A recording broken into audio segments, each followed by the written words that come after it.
നമസ്തേ. നമ്മളിന്ന് ആഴ്ചഫലമാണ് പറയുന്നത്. ജൂലൈ 8 മുതൽ 14 വരെയുള്ള ഒരാഴ്ചത്തെ ഫലം. അതിനു മുമ്പ് കഴിഞ്ഞ എൻ്റെ പോസ്റ്റിൻ്റെ അടിയിൽ ഒരു കമൻറ്റ് വന്നിട്ടുണ്ടായിരുന്നു, പരിഹാരം പറയാൻ അറിയില്ലേ എന്നുള്ളത്. ഇത് വ്യക്തിപരമായ ഒരാളുടെയും ഫലമല്ല എന്ന് ഞാൻ എല്ലാ പോസ്റ്റിലും കൃത്യമായിട്ട് പറഞ്ഞിട്ടുണ്ട്. ശരിക്കും ജാതകത്തിൽ ഏത് ദശാകാലമാണ് അനുഭവിക്കുന്നത്, അതിൻ്റെ അപഹാരവും ഛിദ്രവും ഒക്കെ കണക്കിലെടുത്ത് വേണം പരിഹാരങ്ങൾ പറയാൻ. അങ്ങനെ ചെയ്യുന്ന പരിഹാരങ്ങൾക്കാണ് കൂടുതൽ പ്രയോജനം ഉണ്ടാവുക. ഇപ്പോഴത്തെ ചാരവശാലുള്ള കാര്യങ്ങളും കൂടി കണക്കൂട്ടിയിട്ട് ജാതകവശാലുള്ള കാര്യങ്ങളും കൂടി നോക്കിയിട്ട് അങ്ങനെ പരിഹാരം പറയുമ്പോഴാണ് കൃത്യത ഉണ്ടാവുക. ഇത് നക്ഷത്രത്തെ ആസ്പദമാക്കിയുള്ള ചാരവശാലുള്ള ഫലമാണ്. അത് ഞാൻ എൻ്റെ എല്ലാ പോസ്റ്റിലും കൃത്യമായിട്ട് പറഞ്ഞിട്ടുണ്ട്. അതിനുള്ള പരിഹാരം വ്യാഴം ദോഷ രാശിയിലാണ് അല്ലെങ്കിൽ അനിഷ്ടഭാവത്തിലാണ് കിടക്കുന്നതെങ്കിൽ, ചാരവശാൽ സഞ്ചരിക്കുന്നതെങ്കിൽ പൊതുവായിട്ടുള്ള പരിഹാരം വിഷ്ണു ക്ഷേത്ര ദർശനം, വിഷ്ണു സഹസ്രനാമം, കൃഷ്ണക്ഷേത്ര ദർശനം, അവതാര ക്ഷേത്രങ്ങൾ സന്ദർശിക്കുക, യഥാശക്തി വഴിപാട് നടത്തുക. ഏറ്റവും പ്രധാനം ഞാൻ പറഞ്ഞത് കലിയുഗത്തിൽ നാമജപമാണ്. അത് നടത്താതെ നിങ്ങൾ ഏത് ക്ഷേത്രത്തിൽ പോയി എന്തൊക്കെ പരിഹാരങ്ങൾ വഴിപാട് ചെയ്തിട്ടും കാര്യമില്ല. അപ്പോൾ വ്യാഴം ശരിക്കും അനിഷ്ട രാശികളിൽ അല്ലെങ്കിൽ അനിഷ്ടഭാവങ്ങളിൽ സഞ്ചരിക്കുന്ന സമയത്ത് സാമ്പത്തികപരമായിട്ടൊക്കെ ഉള്ള പ്രശ്നങ്ങൾ അഭിമുഖീകരിക്കേണ്ടി വരും. അപ്പോൾ ഏറ്റവും പ്രധാനം വിഷ്ണു സഹസ്രനാമം ചൊല്ലുക, സമർപ്പണ മനോഭാവത്തോടെയുള്ള വിഷ്ണു സഹസ്രനാമം ചൊല്ലുക എന്നുള്ളതാണ്. അടുത്തത് ശനി, കണ്ടകശനി, അഷ്ടമശനി, ഏഴരശനി ഇതൊക്കെ അനുഭവിക്കുന്നവർ, ലഗ്നത്തിലെ ശനി ഇതൊക്കെ അനുഭവിക്കുന്നവർ ചാരവശാൽ പ്രധാനമായിട്ടും ശിവ സഹസ്രനാമം ചൊല്ലുക. അതിന് ശേഷമാണ് ബാക്കി എല്ലാ പരിഹാരങ്ങൾക്കും ചെയ്യേണ്ടതുള്ളൂ. അത് ചൊല്ലാതെ ക്ഷേത്രങ്ങൾ തോറും വഴിപാട് കഴിച്ചുകൊണ്ട് നടന്നിട്ട് കാര്യമൊന്നുമില്ല, ഒരു മാറ്റവും വരാൻ പോകുന്നില്ല. ഇത് കലിയുഗമാണ്. ഏറ്റവും പ്രധാനം നാമജപമാണ്. പിന്നെ ലളിതമായിട്ട് ചെയ്യാവുന്നത് ഞാൻ പറഞ്ഞു, ജാതകം കൂടി പരിശോധിപ്പിച്ചതിന് ശേഷമാണ് നമ്മൾ പരിഹാരങ്ങൾ ചെയ്യേണ്ടത്. അതിനാണ് കൃത്യത ഉണ്ടാവുള്ളൂ. എങ്കിലും ശനി ദോഷരാശിയിലൊക്കെ സഞ്ചരിക്കുമ്പോൾ അല്ലെങ്കിൽ ദോഷഭാവങ്ങളിൽ സഞ്ചരിക്കുമ്പോൾ ഏറ്റവും ശിവക്ഷേത്ര ദർശനം നടത്തുക. നടയ്ക്ക്, ശിവഭഗവാന്റെ നടയ്ക്ക് കൂവളത്തിനില സമർപ്പിക്കുക. കുറഞ്ഞത് 11 ഇലയെങ്കിലും. ഒരു ഇല എന്ന് പറയുന്നത് 3 എണ്ണം കൂടിയതാണ്, 3 ഇതൾ കൂടിയ ഒരു ഇല. അങ്ങനെ ഏറ്റവും കുറഞ്ഞത് 11 ഇലയെങ്കിലും സമർപ്പിക്കുക. ശിവസഹസ്രനാമം ചൊല്ലുക. ശനിയാഴ്ച ദിവസങ്ങളിൽ ശാസ്താക്ഷേത്ര ദർശനം നടത്തുക. യഥാശക്തി വഴിപാടുകൾ, ഇപ്പോൾ എള്ളുതിരി കത്തിക്കുക അങ്ങനെയൊന്നും ഞാൻ പറയുന്നില്ല, അത് നിങ്ങളുടെ കയ്യിലുള്ള സാമ്പത്തിക അനുസരിച്ചിട്ട് യഥാശക്തി വഴിപാട് കഴിക്കുക. പക്ഷേ ഇതിനെല്ലാം പുറമെ സമർപ്പണ മനോഭാവത്തോടെയുള്ള നാമജപം ഇല്ലെങ്കിൽ ഒരു പരിഹാരത്തിനും ചെയ്തതുകൊണ്ടും പരിഹാരം ഉണ്ടാവാൻ പോകുന്നില്ല. പിന്നെ രാഹു, അതായത് സർപ്പം, ദോഷഭാവങ്ങളിൽ അല്ലെങ്കിൽ അനിഷ്ടസ്ഥാനത്ത് സഞ്ചരിക്കുന്നവർ ഏറ്റവും ലളിതമായിട്ടുള്ള പരിഹാരം എന്ന് പറയുന്നത് സർപ്പത്തിന് പാട്ട് പാടിക്കുന്ന ആൾക്കാരൊക്കെ ഉണ്ട്. അവിടെ നമ്മുടെ പേരും നക്ഷത്രവും ഒക്കെ പറഞ്ഞ് പാട്ട് പാടിക്കുക. അതാണ് സർപ്പത്തിന് ഏറ്റവും സർപ്പദോഷം അനുഭവിക്കുന്നവർ ചെയ്യേണ്ട കാര്യം. അത് കഴിഞ്ഞിട്ടേ ഉള്ളൂ മറ്റെല്ലാ വഴിപാടുകൾക്കും പ്രാധാന്യം. കേതു ദോഷമായിട്ട് അനുഭവിക്കുന്നവർ ഗണപതിക്ക് ചൊവ്വാഴ്ച ദിവസങ്ങളിൽ കറുകമാല നൽകുക. ഇതൊക്കെയാണ് പൊതുവായിട്ടുള്ള പരിഹാരം. കൃത്യമായിട്ട് പറയാൻ അറിയാഞ്ഞിട്ടല്ല പരിഹാരം പറയാത്തത് എന്ന് ആ സുഹൃത്ത് മനസ്സിലാക്കുക. എനിക്കിത് കമൻറ്റിന് മറുപടി പറയേണ്ട കാര്യമില്ല, എങ്കിലും ഞാൻ പറയുകയാണ്. ഞാൻ എൻ്റെ ഒരു പോസ്റ്റിലും പരിഹാരം പറയാറില്ല. അതിന് കാരണം എന്താണെന്ന് വെച്ചാൽ ജാതകം കൂടി കണക്കിലെടുത്ത് വേണം പരിഹാരം. പൊതുവായിട്ടുള്ള ഏറ്റവും പ്രാധാന്യമുള്ളതും അല്ലെങ്കിൽ പ്രധാനപ്പെട്ടതും ഏറ്റവും ഫലപ്രദവുമായിട്ടുള്ള പരിഹാരം എന്ന് പറയുന്നത് കലിയുഗമാണ്. നാമജപം നടത്തുക എന്നുള്ളതാണ്. വിഷ്ണു സഹസ്രനാമം, ലളിതാ സഹസ്രനാമം, ശിവസഹസ്രനാമം ഇതൊക്കെ ചെയ്യുക. എന്നിട്ട് വേണം ക്ഷേത്രങ്ങൾ തോറും, ഞാനൊരു ക്ഷേത്രത്തിലും പൂജയും വഴിപാടും ഒന്നും കഴിക്കണ്ട എന്ന് പറയുന്ന ആൾക്കാരല്ല. അതൊക്കെ നിങ്ങളുടെ യഥാശക്തി, നിങ്ങളുടെ കയ്യിലുള്ള ധനം അനുസരിച്ചിട്ട് ചെയ്യേണ്ട കാര്യങ്ങളാണ്. ഒരു സ്ഥലത്തൊന്നും കടം മേടിച്ചിട്ട് ചെയ്യേണ്ട കാര്യങ്ങളല്ല പൂജയും വഴിപാടും ഹോമമൊന്നും. അതൊക്കെ നമ്മുടെ കയ്യിലുള്ള ധനം അനുസരിച്ച് നമ്മൾ ചെയ്യുക. ഏറ്റവും ചെയ്യേണ്ടത് സമർപ്പണ മനോഭാവത്തോടെയുള്ള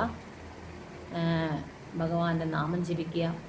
അതിനുശേഷം നമ്മൾക്ക് കൂവളത്തിനിലേക്ക് പറിക്കാൻ കിട്ടും. അതിനൊന്നും വലിയ ധനപരമായിട്ട് ചിലവുള്ള കാര്യമല്ല. അതൊക്കെ ശനിയാഴ്ച ദിവസം കൊണ്ട് ശിവഭഗവാന്റെ നടയിൽ സമർപ്പിക്കുക. കറുക പറിക്കാൻ കിട്ടും. പറിക്കാനില്ലാത്തൊരു കറുകമാലയൊക്കെ അവിടെ മേടിക്കാൻ കിട്ടും. അതിനൊന്നും ഒരുപാട് ധനച്ചിലവുള്ള കാര്യമല്ല.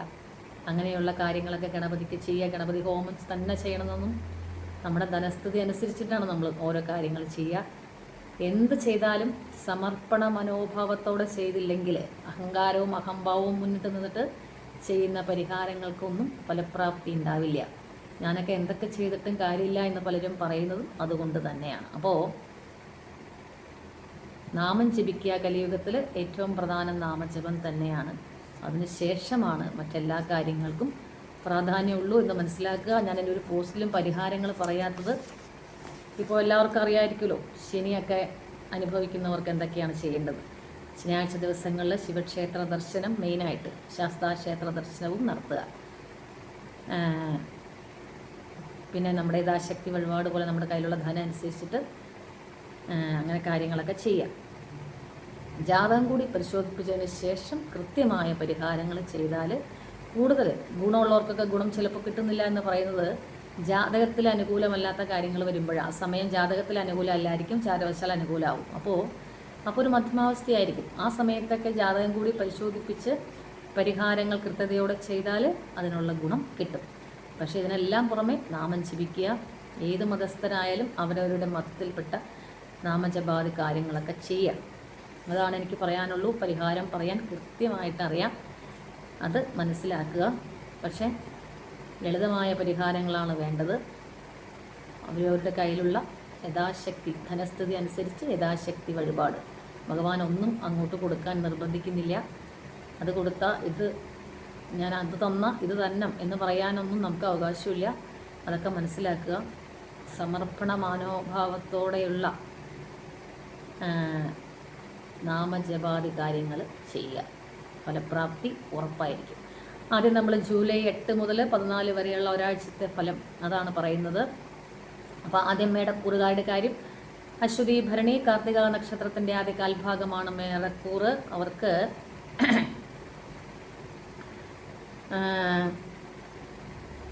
ഈ ആഴ്ചയിൽ ലഗ്നാധിപനായ ചൊവ്വ ചിങ്ങത്തിലാണ്. അപ്പോൾ കാര്യനിർവഹണ ശേഷി വർദ്ധിക്കുക, ബഹുമാനാധികാരങ്ങൾ ലഭിക്കുക. പക്ഷേ 5-ാം ഭാവത്തിൽ കേതു കൂടിയുണ്ട്. ബുദ്ധിഹീനത മൂലം ധനച്ചിലവുകൾ വരുത്തിവെക്കും. സ്വാർത്ഥത കുറയ്ക്കുക, കുറച്ച് സ്വാർത്ഥത കൂടുന്ന സമയമാണ്. പ്രത്യേകിച്ച് ബന്ധുക്കളെക്കുറിച്ചൊക്കെ ദോഷങ്ങൾ മറ്റുള്ളവരോട് പറയാതിരിക്കുക. കർമ്മരംഗത്താണെങ്കിൽ ശത്രുക്കൾ മൂലം അസംതൃപ്തി, അസ്വസ്ഥത ഇതൊക്കെ അനുഭവിക്കേണ്ടി വന്നേക്കാം. പക്ഷേ ശുക്രൻ 2-ാം ഭാവത്തിൽ സ്വക്ഷേത്രത്തിൽ ഇപ്പോൾ സഞ്ചരിക്കുകയാണ്, ഇടവം രാശിയിൽ. അപ്പോൾ ധനം ലഭിച്ചുകൊണ്ടിരിക്കും. ആരോഗ്യ പ്രശ്നങ്ങൾ അനുകൂലമല്ല. പിന്നെ ശ്രദ്ധിക്കേണ്ടത്, ആവശ്യമില്ലാത്ത ബന്ധങ്ങളിലൊക്കെ ചെന്ന് ചാടി ധനച്ചിലവുകൾ വരാം. അതുമൂലം മനോദുഃഖങ്ങൾ അനുഭവിക്കാം. ഇതൊക്കെ ഉണ്ടാകുന്ന സമയമാണ് മേടക്കൂറുകാർക്ക്. അതുകൊണ്ട് വളരെ ശ്രദ്ധയോടെ വേണം മുന്നോട്ട് പോവാൻ. മാതാവിന് അല്ലെങ്കിൽ മാതൃസ്ഥാനീയർക്ക് ഒന്നും അനുകൂലമല്ല. സന്താനങ്ങൾക്കും അത്ര തന്നെ അനുകൂലമായ ഒരു സമയമല്ല. മേടക്കൂറുകാർക്ക് ശ്വാസകോശ രോഗങ്ങൾ, ശ്വാസമുട്ട് പോലെയുള്ള രോഗങ്ങൾ ഇതൊക്കെ ഇടയ്ക്കിടയ്ക്ക് അലട്ടാവുന്ന സമയത്തിലൂടെയാണ് ഇപ്പോൾ കടന്നു പോകുന്നത്. ശ്രദ്ധിച്ച് മുന്നോട്ട് പോവുക. അടുത്ത ഇടവക്കൂറുകാർ കാർത്തികയുടെ മുക്കാൽ ഭാഗം, രോഹിണി മകീരത്തിൻ്റെ ആദ്യ പകുതിയാണ് ഇടവക്കൂറ്. അവർക്ക് ലഗ്നാധിപൻ ലഗ്നത്തിൽ തന്നെ സഞ്ചരിക്കുന്ന സമയമായതുകൊണ്ട് ആത്മവിശ്വാസം കൂടും. മറ്റുള്ളവരുടെ ഇടയിൽ ബഹുമാനാദി ഗുണങ്ങൾ ലഭിക്കാവുന്ന സമയം, ധനപരമായിട്ട് ഗുണം ചെയ്യുന്ന സമയം, സാമർഥ്യം കൂടാം. എങ്കിലും 6ാം ഭാവാധിപനാണ് ശുക്രൻ. അപ്പോൾ ആരോഗ്യ പ്രശ്നങ്ങൾ അലട്ടാം. അലർജി രോഗങ്ങൾ, നേത്രരോഗങ്ങൾ, ഇതൊക്കെ ഇടയ്ക്കിടയ്ക്ക് അലട്ടാം. അത് പ്രവർത്തന മേഖലകളിൽ തടസ്സങ്ങൾ ഉണ്ടാക്കാം. അതുകൊണ്ട് ധനം ഉണ്ടാകുമെങ്കിലും സമ്പാദ്യം കുറയും. പിന്നെ അഷ്ടമാധിപനാണ് 2-ൽ. അഷ്ടമാധിപനാണെന്ന് പറഞ്ഞാൽ വ്യാഴം 2ാം ഭാവത്തിൽ സഞ്ചരിക്കുകയാണ്. അപ്പോൾ കടം കൊടുക്കുകയോ വാങ്ങുകയോ ഒക്കെ ചെയ്യാവുന്ന സമയമല്ല. കടം കൊടുത്താൽ തിരികെ കിട്ടാൻ പ്രയാസം അനുഭവിക്കുന്ന സമയമാണ് ഈ വ്യാഴം 2-ൽ സഞ്ചരിക്കുന്ന സമയം. പിന്നെ ശനി 11ാം ഭാവത്തിൽ സഞ്ചരിക്കുകയാണ്. ഉന്നത സ്ഥാനമാനങ്ങളൊക്കെ ഈ ശനിയുടെ ഈ 11ാം ഭാവത്തിൽ സഞ്ചാരം കൊണ്ടുവരാം. സന്താന സൗഖ്യമുണ്ടാകാം. ബുധനാണെങ്കിൽ 3-ലാണ്. അപ്പോൾ ബുദ്ധിപരമായിട്ട് ഗുണം ചെയ്യുന്ന സമയമാണ് ഇടവക്കൂറുകാർക്ക്. പക്ഷേ കളവ് പറയാനുള്ളൊരു താല്പര്യം കൂടും. കളവ് പറഞ്ഞ് ധനം കടം മേടിക്കാനുള്ള ഒരു പ്രവണതയും കൂടും. ഇത് വിദ്യാർത്ഥികളൊക്കെ ആയിരിക്കുന്നവരുടെ വീട്ടിലൊക്കെ ഒന്ന് ശ്രദ്ധിക്കുക. പിന്നെ ആരോഗ്യ പ്രശ്നങ്ങൾ മൂലം പ്രവർത്തന രംഗത്ത് ചില മേന്മക്കുറവും ഉണ്ടാകാം. വിദ്യാഭ്യാസ കാര്യത്തിൽ വിദ്യാർത്ഥികൾക്ക് തടസ്സങ്ങൾ വരാം, അലസത വരാം. 4ാം ഭാവത്തിലാണെങ്കിൽ ചൊവ്വയും കേതുവാണ്. അപ്പോൾ കുടുംബത്തിൽ ചില പ്രശ്നങ്ങൾ, കുടുംബസുഖം കുറയ്ക്കാം. കുടുംബത്തിലുള്ളവർക്ക് ചില ആരോഗ്യ പ്രശ്നങ്ങൾ ഉണ്ടാവാം. അതുമൂലം ധനച്ചിലവുകളൊക്കെ ഇടവക്കൂറുകാർക്ക് വരാം. ശനി 11ാം ഭാവത്തിലും വ്യാഴം 2ാം ഭാവത്തിലും സഞ്ചരിക്കുന്ന സമയമായതിനാൽ ഇടവക്കൂറുകാർക്ക് നല്ലതാണ് എന്ന് പറയുന്നതിനോടൊക്കെ മറ്റ് ചില ഗ്രഹങ്ങളുടെ സ്വാധീനം കൂടി ഇത് ചെലുത്തും. അതുകൊണ്ട് വളരെയധികം ശ്രദ്ധിക്കുക. വ്യാഴം 2-ൽ സഞ്ചരിക്കുന്നത് അഷ്ടമാധിപനും കൂടിയാണ്. അപ്പോൾ അത് അഷ്ടമാധിപനും കൂടി ആയതിനാൽ സാമ്പത്തികപരമായ കാര്യങ്ങളിൽ ചില കടം വാങ്ങുകയോ കടം കൊടുക്കുകയോ ഒക്കെ ചെയ്യുമ്പോൾ വളരെയധികം ശ്രദ്ധിക്കുക.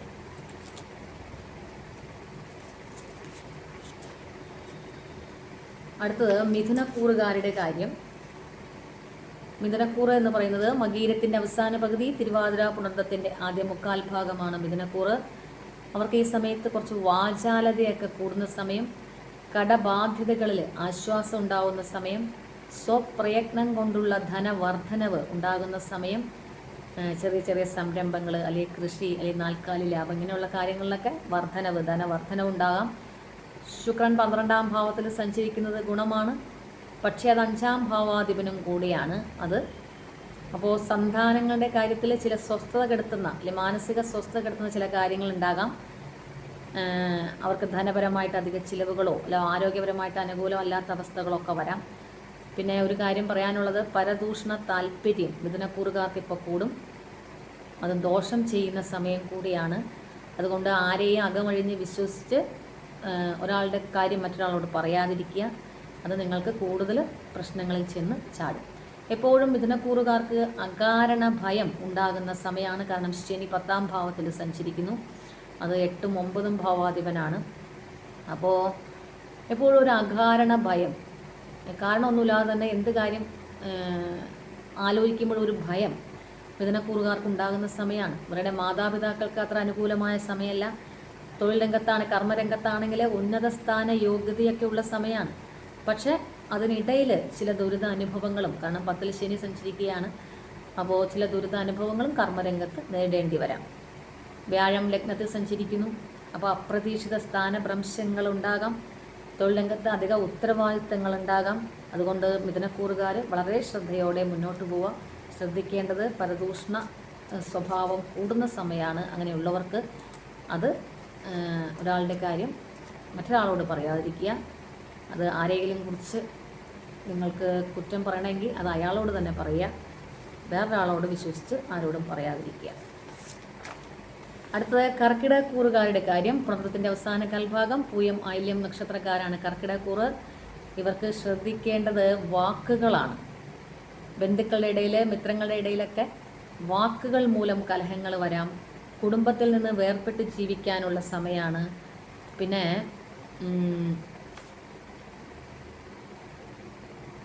ധനപരമായിട്ട് ഗുണമൊക്കെ ഉള്ള സമയം തന്നെയാണ് കർക്കിടകക്കൂറുകാർക്ക്.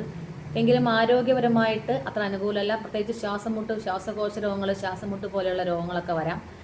പിന്നെ സന്താനങ്ങളെ കൊണ്ടുള്ള മനക്ലേശങ്ങൾ അനുഭവിക്കാൻ യോഗമുള്ള സമയമാണ് കർക്കിടകക്കൂറുകാർക്ക്. അവരിൽ നിന്ന് ഉദ്ദേശിക്കുന്ന സഹായങ്ങൾ ലഭിക്കാതിരിക്കുക, അങ്ങനെയൊക്കെയുള്ള കാര്യങ്ങളുണ്ടാവാം. പിന്നെ ആവശ്യമില്ലാത്ത ബന്ധങ്ങളിൽ ചെന്നുപെട്ട് ആ ബന്ധങ്ങൾ മൂലം മാനഹാനി സംഭവിക്കാവുന്ന സമയമാണ്. പിന്നെ ഭാഗ്യത്തിനും ഒരു ഹാനിയൊക്കെ സംഭവിക്കാവുന്ന സമയമാണ് കർക്കിടകക്കൂറുകാർക്ക്. കാരണം ശനി 9ാം ഭാവത്തിൽ സഞ്ചരിക്കുകയാണ്. വ്യാഴമാണെങ്കിൽ 12ാം ഭാവത്തിൽ സഞ്ചരിക്കുകയാണ്. അതാ 9ാം ഭാവാധിപനാണ് വ്യാഴം. അത് 12ാം ഭാവത്തിൽ സഞ്ചരിക്കുമ്പോൾ ഭാഗ്യഹീനത്വം ഉള്ള സമയമാണ്. അതുകൊണ്ട് എന്ത് ചെയ്യുമ്പോഴും കർക്കിടകക്കൂറുകാർ വളരെയധികം ശ്രദ്ധിച്ച് വേണം ചെയ്യാൻ, പ്രത്യേകിച്ച് വാക്കുകളൊക്കെ ഉപയോഗിക്കുമ്പോൾ. ഇവർക്ക് ആ ഗുണമുള്ളത് ശുക്രൻ 11ാം ഭാവത്തിൽ സഞ്ചരിക്കുന്നു എന്നുള്ളതാണ്. ധനപരമായിട്ട് സ്വപ്രയത്നം കൊണ്ടുള്ള ധനം വർധനവുണ്ടാകും, ദാനശീലത്വം കൂടും. പിന്നെ ഈ ശുക്രൻ 11ൽ സഞ്ചരിക്കുന്നു, വ്യാഴം 12ൽ സഞ്ചരിക്കുമ്പോഴൊക്കെ ഒരു യോഗശാലിത്വം കൂടും. യോഗശാലിത്വം കൂടും. അത് ഗാർഹിക ജീവിതത്തിൽ പ്രശ്നങ്ങൾ ഉണ്ടാക്കാതിരിക്കാൻ പ്രത്യേകം ശ്രദ്ധിക്കുക. സഹോദര ക്ലേശങ്ങൾ ഉണ്ടാകാം. പ്രത്യേകിച്ച് സഹോദരങ്ങളിൽ മൂർത്തിയാക്കാൻ എന്തെങ്കിലും തരത്തിലുള്ള ക്ലേശങ്ങൾ അനുഭവിക്കാൻ യോഗമുള്ള സമയമാണ്. പിന്നെ ഈ വ്യാഴം 12ൽ സഞ്ചരിക്കുന്ന സമയമായതിനാൽ നമ്മൾ ഉദ്ദേശിക്കുന്ന പ്രോത്സാഹനം നമ്മൾ ഉദ്ദേശിക്കുന്ന ആളുകളിൽ നിന്ന് വേണ്ട സമയത്ത് ലഭിക്കില്ല. അതുമൂലം മാനസിക വിഷമതകൾ അനുഭവിക്കേണ്ടി വരുന്ന സമയമാണ്. അത് അവരെ കുറ്റം പറഞ്ഞിട്ട് കാര്യമില്ല. ഈ വ്യാഴം 12ൽ സഞ്ചരിക്കുന്ന ആയതുകൊണ്ടാണ്. പിന്നെ അന്യദേശവാസം ഒക്കെ ഉള്ള യോഗമുള്ള സമയമാണ്. ആരോഗ്യരംഗം ഒട്ടും തന്നെ അനുകൂലമല്ല കർക്കിടകക്കൂറുകാർക്ക്. പ്രത്യേകം ശ്രദ്ധിക്കേണ്ടത് വാക്കുകൾ മൂലമുള്ള അനർത്ഥങ്ങളാണ്. കാരണം ബുധൻ ലഗ്നത്തിലാണ്, അത് 3ാം ഭാവാധിപനും കൂടിയാണ്. 3ാം ഭാവാധിപൻ ലഗ്നത്തിൽ സഞ്ചരിക്കുമ്പോൾ മറ്റുള്ളവരുടെ കുറ്റങ്ങൾ, കുറവുകളൊക്കെ പറയാൻ താല്പര്യം കൂടും. ഞാൻ മിഥുനക്കൂറുകാരോട് പറഞ്ഞ പോലെ തന്നെ ശ്രദ്ധിക്കുക, വളരെയധികം ശ്രദ്ധിക്കുക. പരദൂഷണമൊക്കെ പറയാതിരിക്കുക. അത് അവനവന് തന്നെ വിനിയാകുന്ന സമയമാണ്. അപ്പോൾ ബുധൻ വാക്കാണ്. അത് 12ാം ഭാവാധിപനാണ്. അത് ലഗ്നത്തിലാണ് സഞ്ചരിക്കുക. അപ്പോൾ 3ാം ഭാവാധിപനും കൂടിയാണ്. അപ്പോൾ അതൊക്കെ പ്രത്യേകം ശ്രദ്ധിച്ച് മുന്നോട്ട് പോകണം കർക്കിടകക്കൂറുകാർ. അടുത്ത ചിങ്ങക്കൂറുകാരുടെ അടുത്ത ഒരാഴ്ചത്തെ ഫലം. മകം പൂരം ഉത്രത്തിൻ്റെ ആദ്യ കാൽഭാഗമാണ് ചിങ്ങക്കൂറ്. ലഗ്നത്തിലെ ചൊവ്വയും കേതുവും സഞ്ചരിക്കുന്നു. എന്ത് കാര്യം തുടങ്ങാൻ തീരുമാനിച്ചാലും അതിനൊക്കെ ഒരു തടസ്സങ്ങൾ വരാം. പിന്നെ ലഗ്നത്തിലെ ചൊവ്വയും കേതുവാണ്. മുറിവ്, പൊള്ളൽ, അപകടങ്ങൾ, ഇതൊക്കെ ശ്രദ്ധിക്കുക. കുറച്ച് അഹങ്കാരം, അഹംബോധം എടുത്തു ചാടി പ്രവർത്തിക്കുക. ആത്മവിശ്വാസം വർദ്ധിച്ച് എടുത്തു ചാടി പ്രവർത്തിക്കുക. ഞാൻ പറഞ്ഞില്ലേ, അഹംബോധ അഹങ്കാരമൊക്കെ ലഗ്നത്തിലെ കേതു നൽകും. അത് എടുത്തു ചാടി വാക്പ്രയോഗങ്ങൾ നടത്തുക, ആവശ്യമില്ലാത്ത സ്ഥലത്ത് എടുത്തു ചാടി പ്രവർത്തിക്കുക, ആവശ്യമില്ലാത്ത സ്ഥലത്ത്, ഇതൊക്കെ ഉണ്ടാക്കുന്ന സമയമാണ്. അതുകൊണ്ട് ശ്രദ്ധിച്ച് പോകണം. പിന്നെ മനപ്രയാസങ്ങൾ അനുഭവിക്കാൻ യോഗം. വാക്കുമൂലം പ്രശ്നങ്ങൾ ഉണ്ടാക്കിയിട്ട് അതിനുശേഷം മനപ്രയാസങ്ങൾ, പ്രത്യേകിച്ച് സ്ത്രീകളുടെ ഇടയിൽ ശ്രദ്ധിക്കുക. വീടുമായി ബന്ധപ്പെട്ട് ചില സാധനങ്ങളൊക്കെ വാങ്ങാനും അല്ലെങ്കിൽ അറ്റകുറ്റപ്പണി നടത്താനൊക്കെ ഉള്ള യോഗമുള്ള സമയമാണ് ചിങ്ങക്കൂറുകാർക്ക്. ഇവർ ശ്രദ്ധിക്കേണ്ടത് ശനി 8ൽ ആരോഗ്യ പ്രശ്നങ്ങൾ മാറുന്നില്ല, മാനസിക വൈഷമ്യങ്ങളും കുറയുന്നില്ല. പിന്നെ ആവശ്യമില്ലാത്ത ബന്ധങ്ങളിൽ ചെന്ന് താല്പര്യം തോന്നാവുന്ന സമയമാണ് ശനി 8ലൊക്കെ സഞ്ചരിക്കുമ്പോൾ. 2.5 വർഷമാണ്, ശ്രദ്ധിച്ച് മുന്നോട്ട് പോകണം. പിന്നെ ദാമ്പത്യത്തിൽ ചില പൊരുത്തക്കേടുകൾ വരാം, സ്ത്രീകൾ മൂലം ദോഷം വരാം. ചില സമയത്ത് ബുദ്ധിഹീനമായി പ്രവർത്തിക്കുന്നത് മൂലം ധനച്ചിലവുകൾ വരുത്താവുന്ന സമയം. വ്യാഴം 11ലാണ്, അപ്പോൾ ബുധൻ 12ാം രാശിയിൽ. അപ്പോൾ സ്വഭാവത്തിനെ കുറിച്ച് കാർക്കശ്യം കൂടുന്ന സമയം. പിന്നെ ബുധൻ 2ാം ഭാവാധിപനാണ്. അപ്പോൾ കിട്ടുന്ന ധനം തികയാതെ വരിക, നീച്ച ജനങ്ങളുമായിട്ടുള്ള കൂട്ടുകെട്ട്, ലഹരി വസ്തുക്കളുടെ ഉപയോഗം കൂടുക, സഹോദരങ്ങൾക്ക് അനുകൂലമല്ല. പിന്നെ കർമ്മരംഗത്ത് വളരെയധികം ശ്രദ്ധിച്ച് വേണം ചിങ്ങക്കൂറുകാർ മുന്നോട്ട് പോകാൻ. എടുത്തുചാടി വാക്പ്രയോഗങ്ങൾ നടത്തരുത് മേലാധികാരികളൊക്കെ ആയിട്ട്. കുടുംബത്തിൽ ചില ആരോഗ്യ പ്രശ്നങ്ങൾ, മാതൃഭാവം അത്ര അനുകൂലമല്ല. ഇവർക്കാണെങ്കിൽ ത്വക്ക് രോഗങ്ങൾ, ഉദര രോഗങ്ങളൊക്കെ അലട്ടാവുന്ന സമയമാണ്. ഞാൻ പറഞ്ഞു ലഗ്നത്തിലെ ചൊവ്വയും കേതുവാണ്. അപ്പോൾ അപകടങ്ങൾ, അപമാനങ്ങൾ, അപവാദങ്ങളൊക്കെ വരാവുന്ന സമയം, നിയമ നടപടികളൊക്കെ വരാവുന്ന സമയം. വ്യാഴം 11-ലുണ്ട് ചിങ്ങക്കൂറുകാർക്ക് എന്നുള്ളതൊരു ആശ്വാസമാണ്. പക്ഷെ അഷ്ടമാധിപനും കൂടിയാണെന്ന് മനസ്സിലാക്കുക. അപ്പോൾ വാക്പ്രയോഗങ്ങൾ, നമ്മുടെ വാക്കുകൊണ്ട് തന്നെ പല പ്രശ്നങ്ങളും ഉണ്ടാകുമെന്ന് നമുക്കറിയാലോ. നമ്മുടെ ചുറ്റുപാടും ശ്രദ്ധിച്ചാൽ തന്നെ വാക്കുകൊണ്ടുണ്ടാകുന്ന പ്രശ്നങ്ങളൊക്കെ നമുക്കറിയാവുന്നതല്ലേ. അപ്പോൾ നമ്മുടെ വാക്കുകൊണ്ട് നല്ലതും വരാം, ചീത്തയും വരാം. നമ്മുടെ സമയം മാറ്റിമറിക്കാൻ വാക്ക് മതി. അതുകൊണ്ട് ശ്രദ്ധിക്കുക, വളരെയധികം ശ്രദ്ധിച്ച് വേണം ചിങ്ങക്കൂറുകാർ മുന്നോട്ട് പോകാൻ.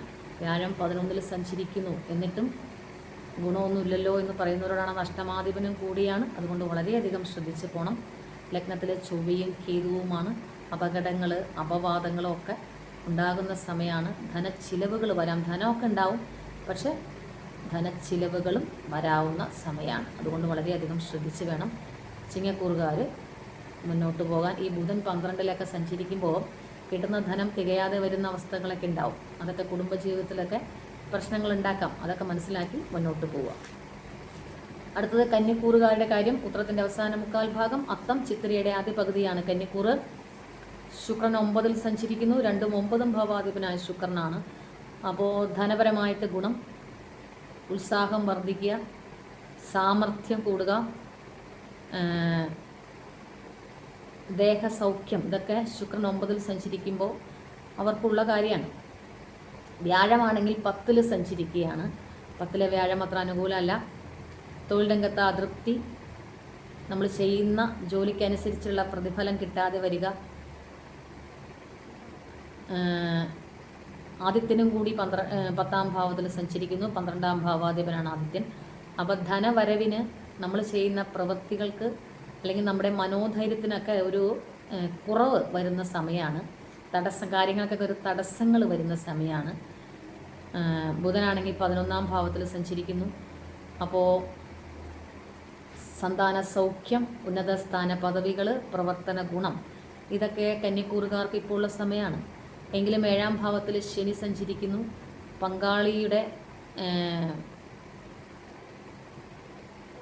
പങ്കാളിയുടെ ആരോഗ്യനില അത്ര അനുകൂലമാവില്ല. പങ്കാളിക്ക് ക്ലേശങ്ങൾ വരാം. പിന്നെ വിവാഹം ആലോചിക്കുന്നവർക്ക് ചില തടസ്സങ്ങൾ വരാം. ഈ ശനി 7 സഞ്ചരിക്കുമ്പോൾ ശത്രുക്കളുടെ അപവാദ പ്രചരണങ്ങൾ നേരിടേണ്ടി വരും. നിയമ നടപടികൾ നേരിടേണ്ടി വരും. ചൊവ്വയും കേതുവും ഒന്നിച്ചാണ്. അപ്പോൾ ആരോഗ്യകാര്യങ്ങൾ അത്ര അനുകൂലമാക്കില്ല. അപമാനങ്ങൾ ഉണ്ടാകാൻ സാധ്യതയുള്ള സമയമാണ്. കാര്യതടസ്സങ്ങൾ ഉണ്ടാകാം. വാഹന അപകടങ്ങളൊക്കെ ഉണ്ടാവാം. 12-ാം ഭാവത്തിലാണ് ചൊവ്വയും കേതുവും സഞ്ചരിക്കുന്നത്. അപ്പോൾ ആരോഗ്യകാര്യങ്ങൾ അത്ര അനുകൂലമാകില്ല. ധനച്ചിലവുകൾ കൂട്ടാം. വാഹന അപകടങ്ങൾ ഉണ്ടാവാം. കാര്യതടസ്സങ്ങൾ ഉണ്ടാവാം. സഹോദരങ്ങൾ നിമിത്തം ധനച്ചിലവുകളൊക്കെ വരാം. അപ്പോൾ ആകെ അനുകൂലം എന്ന് പറയുന്നത് ശുക്രൻ 9-ാം ഭാവത്തിൽ സഞ്ചരിക്കുന്നു. അത് 2ഉം 9ഉം ഭാവാധിപനാണ്. അപ്പോൾ കുറച്ച് ഉത്സാഹവും സാമർഥ്യവും ഒക്കെ വർദ്ധിച്ച് അത് ധനപരമായ കാര്യങ്ങൾക്ക് ഗുണം ചെയ്യും.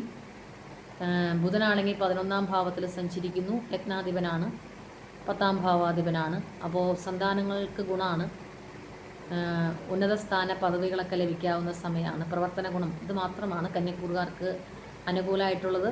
എങ്കിലും ആരോഗ്യപരമായ കാര്യങ്ങളിലൊക്കെ ശ്രദ്ധിക്കുക.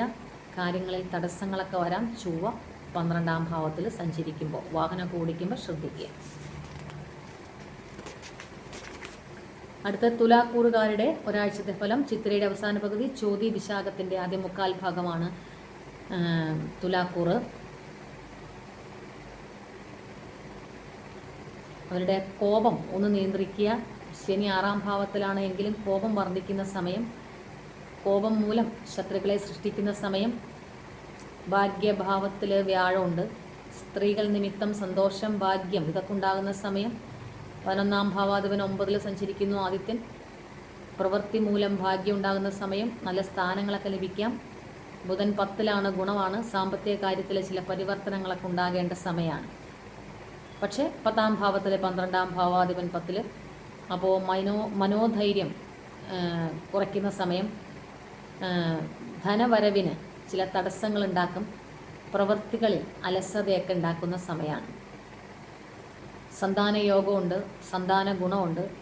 പക്ഷേ നമ്മുടെ പ്രവൃത്തികൾ മൂലം സന്താനങ്ങളൊക്കെ ആയിട്ട് അല്ലെങ്കിൽ കുടുംബത്തിലുള്ളവരൊക്കെ ആയിട്ട് വഴക്കുകളുണ്ടാവാം. അതുമൂലം ചില ശത്രുതാപരമായ കാര്യങ്ങൾ നേടേണ്ടി വരാം. പിന്നെ പുതിയ സൗഹൃദങ്ങൾ മൂലം മനസ്സന്തോഷം ലഭിക്കും തുലാക്കൂറുകാർക്ക്. വിദ്യാർത്ഥികൾക്കാണെങ്കിൽ വിദ്യയിലെ അലസത, മടിയൊക്കെ അല്ലെങ്കിൽ കാര്യതടസ്സങ്ങളൊക്കെ വിദ്യാഭ്യാസ കാര്യത്തിലുണ്ടാവാം. എങ്കിലും 9ാം ഭാവത്തിൽ വ്യാഴമുണ്ട്. ആരോഗ്യ പ്രശ്നങ്ങൾ ഇടയ്ക്കിടയ്ക്ക് അലട്ടാം. ഉദരരോഗങ്ങൾ, ഈ പുറത്തുനിന്നൊക്കെ ഭക്ഷണം കഴിക്കുന്നവർ ശ്രദ്ധിക്കുക. ഉദരരോഗങ്ങളൊക്കെ അലട്ടാം. ഒന്ന് ശ്രദ്ധിച്ച് മുന്നോട്ട് പോയാൽ 9ാം ഭാവത്തിൽ വ്യാഴം ഉള്ളത് കൊണ്ട് എല്ലാത്തിൽ നിന്നും കരകയറി പോരും. വാക്കുകളും പ്രവൃത്തികളും ഒക്കെ ശ്രദ്ധിച്ച് മുന്നോട്ട് പോവുക.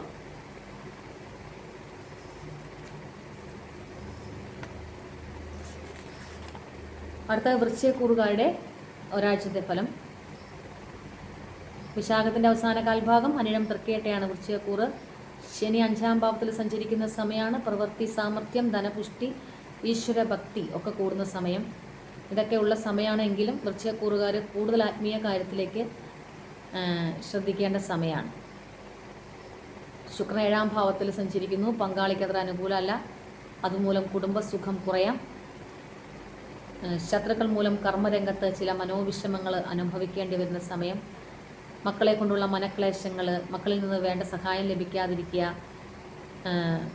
പിന്നെ ഇവർക്കാണെങ്കിലും തന്നെ ആവശ്യമില്ലാത്ത പരബന്ധങ്ങളിൽ താല്പര്യം തോന്നുക, അല്ലെങ്കിൽ പരബന്ധങ്ങളെ സ്വീകരിക്കുന്നത് മൂലം ഭാഗ്യഹീനത്വം ഉണ്ടാവുക. വ്യാഴം 8ലാണ്. 2ഉം 5ഉം ഭാവാധിപനാണ് വ്യാഴം. അത്ര അനുകൂലമല്ല ധനപരമായ കാര്യങ്ങളിലും മക്കളുടെ കാര്യത്തിലൊക്കെ. പിന്നെ ശ്വാസം മുട്ട് പോലെയുള്ള രോഗങ്ങൾ. എങ്കിലും 2ാം ഭാവാധിപൻ അഷ്ടമത്തിൽ സഞ്ചരിക്കുമ്പോൾ അപ്രതീക്ഷിത ധനലാഭമോ ഭൂമി ലാഭമോ ഒക്കെ ഉണ്ടാകാം.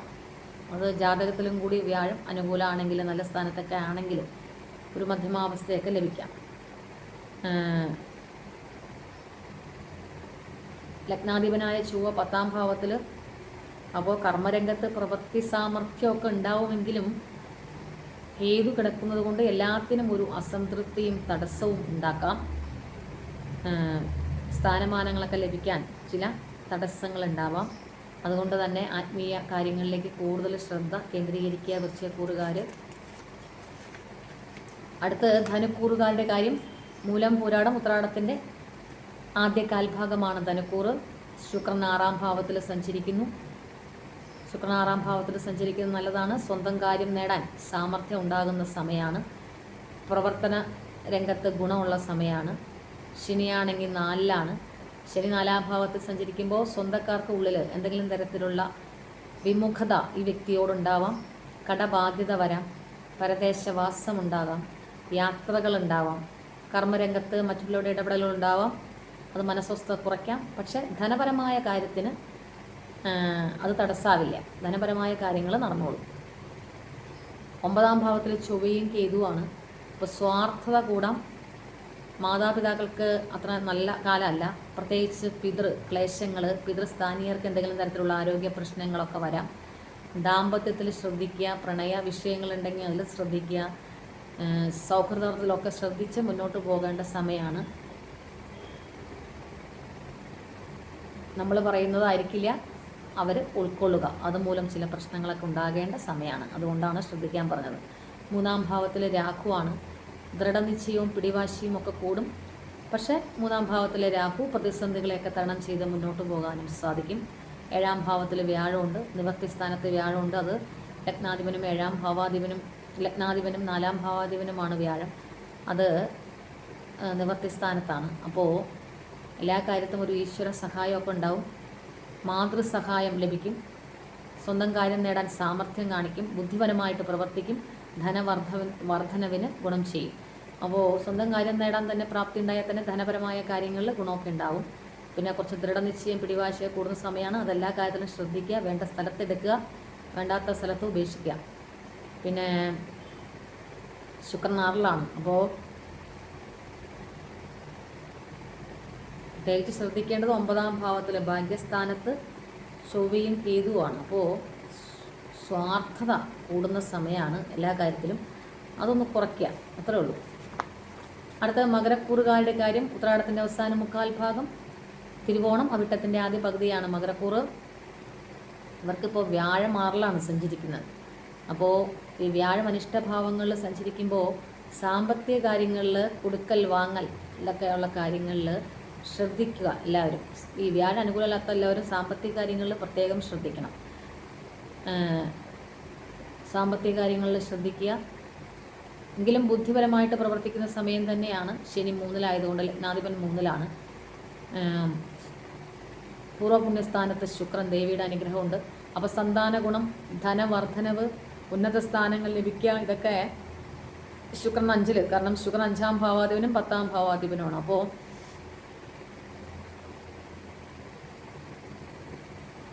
ഇതൊക്കെ ഉന്നത സ്ഥാനങ്ങളൊക്കെ ലഭിക്കാനുള്ള ശുക്രൻ്റെ ഈ 5-ാം ഭാവത്തിൽ ഇപ്പോഴത്തെ സഞ്ചാരം ചെയ്യും. പക്ഷേ വ്യാഴം അനുകൂലമല്ല, ഈശ്വരാധീനം കുറയുന്ന സമയം, അത് ശ്രദ്ധിക്കണം. 6-ാം ഭാവത്തിൽ വ്യാഴം കിടക്കുമ്പോൾ അധിക ധനച്ചിലവുകൾ, മാതാവിന് അത്ര അനുകൂലമല്ല, സഹോദരങ്ങൾക്ക് ശത്രുവാകുക. ബുധനാണെങ്കിൽ 7-ൽ സഞ്ചരിക്കുമ്പോൾ കാര്യങ്ങളിൽ തടസ്സങ്ങൾ ഉണ്ടാവുക. ചൊവ്വയാണെങ്കിൽ 8-ൽ സഞ്ചരിക്കുമ്പോൾ കുടുംബത്തിൽ മാനസിക സമ്മർദ്ദങ്ങൾ ഉണ്ടാവുക, ആരോഗ്യ പ്രശ്നങ്ങൾ അലട്ടുക, ധനനാശം ഉണ്ടാവുക, പിതൃക്ലേശങ്ങൾ, വിവാഹ തടസ്സങ്ങൾ, മാതൃക്ലേശം, ഇതൊക്കെ ഉണ്ടാകാം. ആരോഗ്യരംഗത്താണെങ്കിൽ ഉദരരോഗങ്ങൾ, ശ്വാസം മുട്ട് പോലെയുള്ള രോഗങ്ങളൊക്കെ ഇടയ്ക്കിടയ്ക്ക് അലട്ടാം. അപ്പോൾ ഈശ്വരാധീനം കുറയുന്ന സമയമാണ്. എങ്കിലും ലഗ്നാധിപൻ 3-ലാണ് ശനി എന്നുള്ളത് കൊണ്ട് ബുദ്ധിപരമായിട്ടൊക്കെ പ്രവർത്തിച്ച് സാമ്പത്തിക കാര്യത്തിൽ ഗുണം ഉണ്ടാക്കുന്ന സമയം തന്നെയാണ്.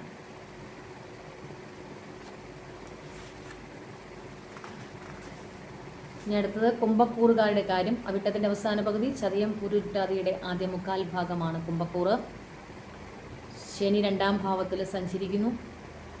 സ്വന്തം കാര്യത്തിന് ഇഷ്ടം പോലെ ധനം ചിലവ് ചെയ്യുന്ന 2.5 വർഷമാണ് ശനി ഇപ്പോൾ 2-ൽ സഞ്ചരിക്കുമ്പോൾ. പരോപകാരിയാണ്. വിദ്യാ നൈപുണ്യം, ധാർമ്മിഷ്ഠത, ഇതൊക്കെയുള്ള സമയമാണ്. ശുക്രനാണെങ്കിൽ 4-ാം ഭാവത്തിൽ, 4-ാം ഭാവാധിപൻ 4-ൽ സഞ്ചരിക്കുന്ന സമയം. 4-ഉം 9-ഉം ഭാവാധിപനാണ് ശുക്രൻ. അപ്പോൾ ഉന്നത സ്ഥാനപ്രാപ്തിക്കൊക്കെ ഉള്ള സമയം തന്നെയാണിപ്പോൾ. കുടുംബത്തിലൊരു സുഖം, ധനപരമായിട്ട് ഗുണം, മറ്റുള്ളവരുടെ ഇടയിൽ ബഹുമാനം കിട്ടുക, വീട് ഒക്കെ ആയിട്ട് ബന്ധപ്പെട്ട് ഗുണം, വാഹനയോഗം, മേലാധികാരികളുടെ പ്രശംസ, ഇതൊക്കെ നേടാവുന്ന സമയമാണ് ശുക്രൻ 4-ാം ഭാവത്തിൽ സഞ്ചരിക്കുമ്പോൾ. പിന്നെ വ്യാഴം 5-ലാണ്. വ്യാഴം 2-ഉം 11-ഉം ഭാവാധിപൻ 5-ൽ സഞ്ചരിക്കുമ്പോൾ കുടുംബത്തിന് ഇദ്ദേഹത്തെ കൊണ്ടുള്ള അല്ലെങ്കിൽ ഈ കുംഭക്കൂറുകാരെ കൊണ്ടുള്ള ധനസഹായം കുറയുന്ന സമയമാണ്. അന്യർക്കാണ് കൂടുതൽ കിട്ടുക. പ്രത്യേകിച്ച് ഇപ്പോൾ ശനി 2-ൽ സഞ്ചരിക്കുമ്പോൾ പരോപകാരിയായിരിക്കും. പിന്നെ സന്താന യോഗമൊക്കെ ഉള്ള സമയം.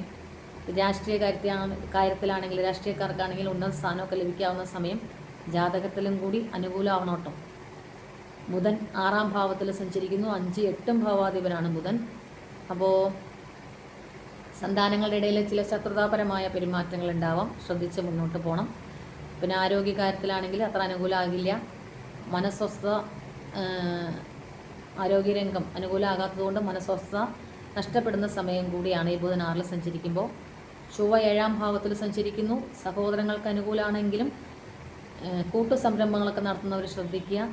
ചിലപ്പോൾ ഒറ്റപ്പെട്ടു പോകുന്ന അവസ്ഥകൾ, വിമർശനങ്ങളൊക്കെ കേൾക്കാം, അങ്ങനെയുള്ള കാര്യങ്ങളൊക്കെ ഉണ്ടാവാം. നിയമ നടപടികളൊക്കെ വരാം, അതൊക്കെ ശ്രദ്ധിച്ച് മുന്നോട്ട് പോവുക. ജന്മത്തിൽ രാഹുവാണ്. അപ്പോൾ അലർജി രോഗങ്ങൾ, ത്വക്ക് രോഗങ്ങൾ, ഇതൊക്കെ ഉണ്ടാവാം. അപവാദം, അപമാനം, കുടുംബത്തിൽ നിന്ന് അകന്നു കഴിയുക, ഇതൊക്കെ ലഗ്നത്തിലെ രാഹു നൽകും. എങ്കിലും വിദ്യാഗുണമുണ്ട്. ജന്മത്തിൽ രാഹു സഞ്ചരിക്കുമ്പോൾ വിദ്യാഗുണം ഉണ്ടാവും. പിന്നെ ഈ ജന്മത്തിൽ രാഹു സഞ്ചരിക്കുമ്പോൾ, സർപ്പം സഞ്ചരിക്കുമ്പോൾ ശിരോരോഗങ്ങൾ ഇടയ്ക്കിടയ്ക്ക് അലട്ടും. ഈ ചെറിയ കാര്യങ്ങളിൽ പോലും പെട്ടെന്ന് ദേഷ്യം വരും, അധിക ചിലവുകൾ വരും. എങ്കിലും പൂർവ്വ പുണ്യസ്ഥാനത്ത് വ്യാഴമുണ്ട്, എല്ലാത്തിൽ നിന്നും കരകയറ്റിക്കൊണ്ട് പോരും. ആരോഗ്യപരമായ കാര്യങ്ങളിലാണെങ്കിലും ഒക്കെ ഒരു നിവൃത്തി ഉണ്ടാക്കിത്തരും. അലർജി രോഗങ്ങളൊക്കെ ഉണ്ടാവാം, അതൊക്കെ വളരെയധികം ശ്രദ്ധിക്കുക. അതൊക്കെ വളരെയധികം ശ്രദ്ധിച്ച് മുന്നോട്ട് പോവുക.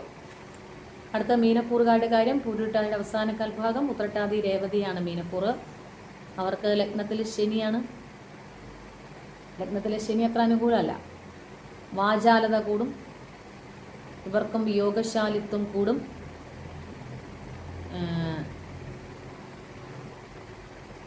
കുടുംബജീവിതത്തിലൊരു വിരക്തി, അതൊക്കെയാണ് യോഗശാലിത്വം കൊണ്ട് പറയുന്നത്. അപ്പോൾ കുടുംബത്തിൽ നിന്ന് അകന്നു നിൽക്കേണ്ടി വരിക, പിന്നെ ധനം കുറയുക, വിദ്യയിൽ വിദ്യാഭ്യാസ രംഗത്ത് ചില ക്ലേശങ്ങൾ വരിക, ചിലപ്പോൾ വിദ്യാഭ്യാസം എടുത്തിരിക്കുന്ന കോഴ്സുകൾ പൂർത്തിയാക്കാൻ കഴിയാതെ വരിക, അടുത്ത 2.5 വർഷത്തിനുള്ളിൽ സംഭവിക്കുന്ന കാര്യങ്ങളൊക്കെയാണ് ഇപ്പോൾ നടന്നുകൊണ്ടിരിക്കുന്ന സംഭവമാണ്. ശനി ലഗ്നത്തിൽ സഞ്ചരിക്കുകയാണ് മീനക്കൂറുകാർക്ക്. പിതൃസ്ഥാനീയർക്ക് അത്ര അനുകൂലമല്ല, ക്ലേശങ്ങളുണ്ടാകാം. വ്യാഴം ഇപ്പോൾ ചാരവശാല് 4-ൽ സഞ്ചരിക്കുന്നു. വീടുമായി ബന്ധപ്പെട്ട് ഗുണമാണ്. വാഹനയോഗം. ബുധനാണെങ്കിൽ ഇപ്പോൾ 5-ൽ സഞ്ചരിക്കുന്നു. ധനപ്രാപ്തി, ഈശ്വരഭക്തി ഒക്കെ ഉണ്ടാകുന്ന സമയം. ചൊവ്വയാണെങ്കിൽ 6-ൽ സഞ്ചരിക്കുന്നു. അർശോരോഗം, കാലുകളിൽ രോഗം, വിമർശനങ്ങൾ, മറ്റുള്ളവരുടെ വിമർശനങ്ങൾ ഏൽക്കേണ്ടി വരിക, അതുമൂലം ആത്മവിശ്വാസം നഷ്ടപ്പെടുക, മനോധൈര്യം കുറയുക, ഉദ്ദേശിക്കുന്ന പ്രോത്സാഹനം വേണ്ട സമയത്ത് നമ്മൾ പ്രതീക്ഷിക്കുന്ന ആളുകളിൽ നിന്ന് ലഭിക്കാതെ വരിക, പൊതുവെ ഒരു ഭാഗ്യഹീനത്വം അനുഭവപ്പെടുന്ന സമയം. ആരോഗ്യപരമായിട്ട് മാത്രം അനുകൂലമല്ല. ലഗ്നത്തിൽ ശനിയാണ്, 12-ാം ഭാവത്തിൽ രാഹുവാണ്. അപ്പോൾ ചില പ്രയത്നങ്ങൾക്കനുസൃതമായ ഫലപ്രാപ്തി ഉണ്ടാകാതെ വരിക, ജന്മദേശം വിട്ട് സഞ്ചരിക്കാൻ യോഗം ഉണ്ടാവുക, അങ്ങനെയൊക്കെയുള്ള കാര്യങ്ങളിൽ ഉണ്ടാകുന്ന സമയമാണ് മീനക്കൂറുകാർക്ക്. അവരും പ്രത്യേകം ശ്രദ്ധിച്ച് മുന്നോട്ട് പോവുക. എങ്കിലും വ്യാഴം 4-ലാണ്.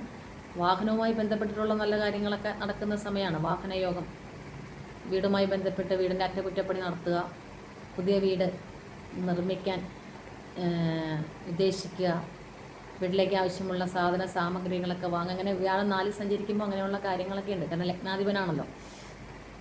അപ്പോൾ അങ്ങനെയുള്ള കാര്യങ്ങളൊക്കെ ഉണ്ട്. അപ്പോൾ ഇത് ഞാൻ നേരത്തെ പറഞ്ഞ പോലെ ആരുടെയും ജാതക ഫലമല്ല, വ്യക്തിപരമായിട്ടുള്ള കാര്യമല്ല, നക്ഷത്രത്തെ ആസ്പദമാക്കിയുള്ള കാര്യമാണ്.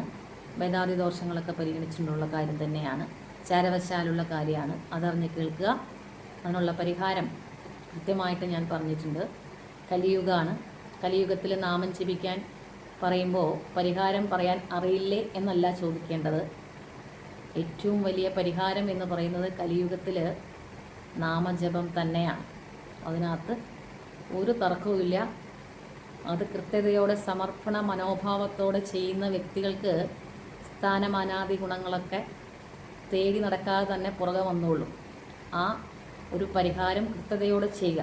അതിന് ശേഷമുള്ളൂ വേറെ എന്ത് പരിഹാരങ്ങൾ. അതറിഞ്ഞ് കേൾക്കുക. പരിഹാരം അറിയാതെ അല്ല പരിഹാരങ്ങൾ പറയാത്തത്, അതും മനസ്സിലാക്കുക. ഇത് ജാതക ഫലമല്ല, ചാരവശാലുള്ള ഫലമാണ്. അപ്പോൾ എല്ലാവരെയും ഈശ്വരൻ അനുഗ്രഹിക്കട്ടെ എന്നൊരിക്കൽ കൂടി പ്രാർത്ഥിക്കുന്നു. എല്ലാവർക്കും